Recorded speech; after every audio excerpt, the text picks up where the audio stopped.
Cricket মাঠে এমন একজন মানুষ ছিলেন যার কাছে পদার্থবিজ্ঞানের কোনো সূত্র খাটত না। উইকেটের সামনে হোক বা পেছনে, ব্যাট হাতে মাঠের চারদিকে চার ছক্কার বৃষ্টি নামানো এই মানুষটিকে বলা হয় বাস্তব জীবনের সুপারম্যান। কিন্তু কেন তাকে মানুষ এলিয়েন বা সুপারম্যান নামে ডাকে? আজ আমরা জানব আব্রাহাম বেঞ্জামিন ডি ভিলিয়ার্সের সেই অবিশ্বাস্য উত্থানের গল্প। ১৯৮৪ সালে দক্ষিণ আফ্রিকায় জন্ম। তিনি শুধু ক্রিকেটেই নয়, শৈশবে টেনিস, হকি, ফুটবল এবং রাগবিতেও সমান পারদর্শী ছিলেন। এমনকি গানেও তার দারুণ দখল ছিল। কেন তিনি সুপারম্যান? কারণ একজন সাধারণ মানুষের পক্ষে এতগুলো খেলায় জাতীয় পর্যায়ে যাওয়ার সম্ভাবনা তৈরি করা অসম্ভব। তার এই মাল্টিটাস্কিং ক্ষমতাই তাকে অন্যদের চেয়ে আলাদা করে তোলে। ২০০৪ সালে ইংল্যান্ডের বিপক্ষে টেস্ট অভিষেক থেকে শুরু করে তার ওয়ানডে ক্যারিয়ারের স্বর্ণালী সময়গুলো তুলে ধরুন।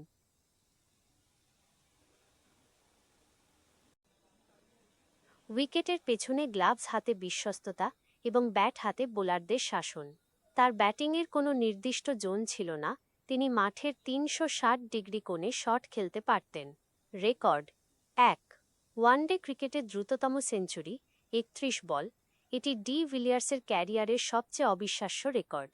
২০১৫ সালে জোহানেসবার্গে ওয়েস্ট ইন্ডিজের বিপক্ষে তিনি মাত্র ৩১ বলে সেঞ্চুরি পূর্ণ করেন। কেন এটি বিশেষ? এর আগে নিউজিল্যান্ডের কোরি অ্যান্ডারসন ৩৬ বলে সেঞ্চুরি করেছিলেন। ডি ভিলিয়ার্স সেই রেকর্ডটি ভেঙে দেন এবং আজও ওয়ানডে ইতিহাসে এর চেয়ে দ্রুততম সেঞ্চুরি কেউ করতে পারেনি। ২. ওয়ানডেতে দ্রুততম ৫০, ১৬ বল ও দ্রুততম ১৫০ রান, ৬৪ বল। একই ম্যাচে ৩১ বলের সেঞ্চুরি করা ম্যাচেই তিনি মাত্র ১৬ বলে অর্ধশতক পূরণ করেছিলেন, যা ওয়ানডে ইতিহাসে দ্রুততম। এছাড়া ২০১৫ বিশ্বকাপেই ওয়েস্ট ইন্ডিজের বিপক্ষে মাত্র ৬৪ বলে ১৫০ রান করার রেকর্ড গড়েন তিনি। রেকর্ড: ওয়ানডেতে দ্রুততম ৫০, ১০০ এবং ১৫০ রানের ট্রিপল রেকর্ডটি এখনও তার দখলে। ৩. আইসিসি র্যাঙ্কিংয়ে শ্রেষ্ঠত্ব ডি ভিলিয়ার্স বিশ্বের অন্যতম ব্যাটার যিনি টেস্ট এবং ওয়ানডে উভয় ফরম্যাটেই একই সময় ১ নম্বর ব্যাটার হওয়ার গৌরব অর্জন করেছিলেন। তার ওয়ানডে ব্যাটিং গড় ৫৩.৫০ এবং স্ট্রাইক রেট ১০১.০৯, যা অন্তত ৫,০০০ রান করা ব্যাটারদের মধ্যে বিরল। ৪. আইপিএলে আরসিবি লিজেন্ড আইপিএলের ইতিহাসে তিনি ৩টি সেঞ্চুরি এবং ৪০টি হাফ সেঞ্চুরি করেছেন। তার ও ক্রিস গেইলের গড়া ব্যক্তিগত সর্বোচ্চ রানের পার্টনারশিপ এবং হার না মানা ১৩৩ রানের তারাচিহ্ন ইনিংসটি এখনও ভক্তদের মনে গেঁথে আছে। আইপিএলে তার স্ট্রাইক রেট ছিল প্রায় ১৫১.৬৯। ৫. একজন perfect all round fielder de Villiers শুধু ব্যাট হাতেই রেকর্ড গড়েননি, ফিল্ডিংয়েও তিনি অপ্রতিদ্বন্দ্বী। ক্যাচ: আন্তর্জাতিক ক্রিকেটে টেস্ট, ওয়ানডে ও টি-২০ মিলিয়ে তিনি ৪৫০টিরও বেশি ক্যাচ ধরেছেন। উইকেট: একজন দক্ষ উইকেট কিপারও ছিলেন। তার এই বহুমুখী প্রতিভা তাকে একজন কমপ্লিট প্যাকেজ হিসেবে গড়ে তুলেছিল। কেন তাকে সুপারম্যান বলা হয়? অসম্ভবকে সম্ভব করা। যখন দল বিপদে পড়ত, তখন তিনি একাই ম্যাচ ঘুরিয়ে দিতেন। হারের মুখ থেকে জয় ছিনিয়ে আনা ছিল তার বাঁ হাতের খেল। মিস্টার ৩৬০ ডিগ্রি, স্টাম্পের ওপর দিয়ে স্কুপ করা বা রিভার্স সুইপে ছক্কা মারা, তার উদ্ভাবনী ব্যাটিং স্টাইল বোলারদের চোখে ধাঁধা লাগিয়ে দিত। অবিশ্বাস্য ফিল্ডিং, বাউন্ডারি লাইনে তার ক্যাচ ধরার ক্ষমতা দেখে মনে হতো তিনি যেন সত্যিই উড়ছে। ২০১৫ সালের দিকে এবি ডি ভিলিয়ার্সের ডিএনএ টেস্ট এবং একজন ডাক্তারের অবাক হওয়া সংক্রান্ত যে তথ্যটি ইন্টারনেটে ছড়িয়ে পড়ে, এটি একটি মনগড়া গল্প বা গুজব। বাস্তবে ২০১৫ সালে বা অন্য কোনো সময়ে এবি ডি ভিলিয়ার্সের কোনো বিশেষ ডিএনএ টেস্ট করা হয়নি যেখানে তাকে মানুষ নয় বা এলিয়েন বলা হয়েছে। এই খবরটি মূলত সোশ্যাল মিডিয়ায় তার অবিশ্বাস্য ব্যাটিং এবং মাঠের চারদিকে শট খেলার ক্ষমতা মিস্টার ৩৬০ দেখে ভক্তদের তৈরি করা একটি কাল্পনিক গল্প ছিল। ২০১৫ সালের জানুয়ারিতে ওয়েস্ট ইন্ডিজের বিপক্ষে ডি ভিলিয়ার্স মাত্র ৩১ বলে ওয়ানডে সেঞ্চুরির বিশ্ব রেকর্ড গড়েন। এরপরই সারা বিশ্বে তাকে নিয়ে মাতামাতি শুরু হয়। তার এই অতিমানবীয় পারফরম্যান্স দেখে অনেকে মজা করে বলতে শুরু করেন তার ডিএনএ টেস্ট করা দরকার, সে নিশ্চিত অন্য গ্রহের প্রাণী। এই রসিকতা থেকেই পরে কিছু ভুয়া নিউজ পোর্টাল চটকদার শিরোনাম দিয়ে খবরটি ছড়ায়। ডি ভিলিয়ার্স তার আত্মজীবনী এবি দি অটোবায়োগ্রাফিতে তার বহুমুখী প্রতিভা নিয়ে ছড়িয়ে পড়া অনেক মিথ বা গুজব ভেঙে দিয়েছেন। তিনি স্পষ্টভাবে বলেছেন যে তিনি অনেকগুলো খেলা, টেনিস, হকি, রাগবি খেলতেন ঠিকই, কিন্তু সেগুলোর সবকটিতে তিনি জাতীয় পর্যায়ের চ্যাম্পিয়ন ছিলেন না, যা ইন্টারনেটে দাবি করা হয়।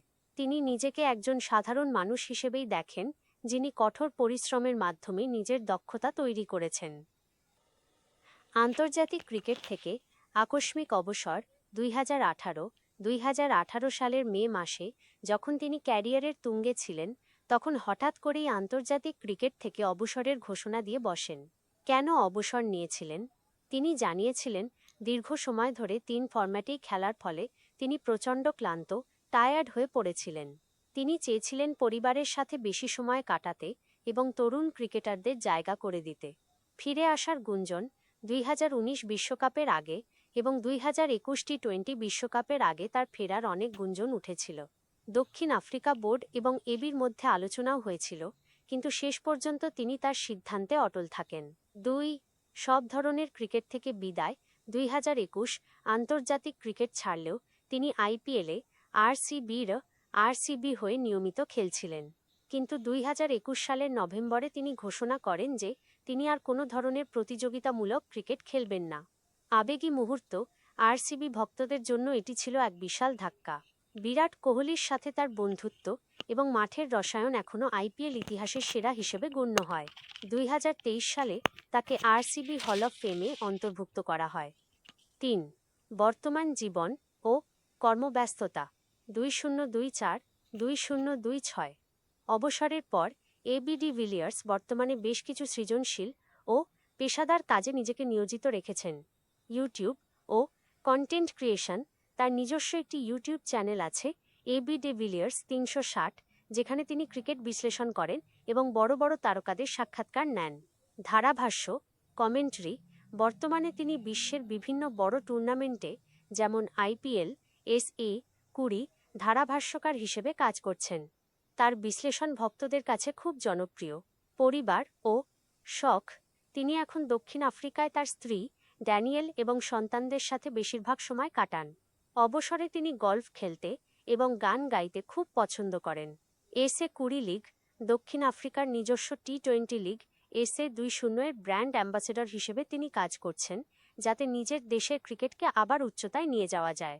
অবশেষে এতটুকুই বলতে চাই যে সুপারম্যান হয়তো সিনেমাতে উঠতে পারে, কিন্তু ক্রিকেট মাঠে ব্যাট হাতে যে মানুষটি আমাদের অসম্ভবকে সম্ভব করে দেখাতেন, তার নাম এবি ডিভিলিয়ার্স। তিনি মাঠ ছেড়েছেন ঠিকই, কিন্তু ক্রিকেট প্রেমীদের হৃদয়ে 360 ডিগ্রি কোণে তিনি আজীবন অমর হয়ে থাকবেন। এবি ডিভিলিয়ার্স শুধু একজন ক্রিকেটার নন, তিনি কোটি মানুষের অনুপ্রেরণা। তার বিনয় এবং খেলার প্রতি ভালোবাসা তাকে কিংবদন্তি করে রেখেছে। আপনার কাছে ডিভিলিয়ার্সের সেরা ইনিংস কোনটি? কমেন্টে আমাদের জানান।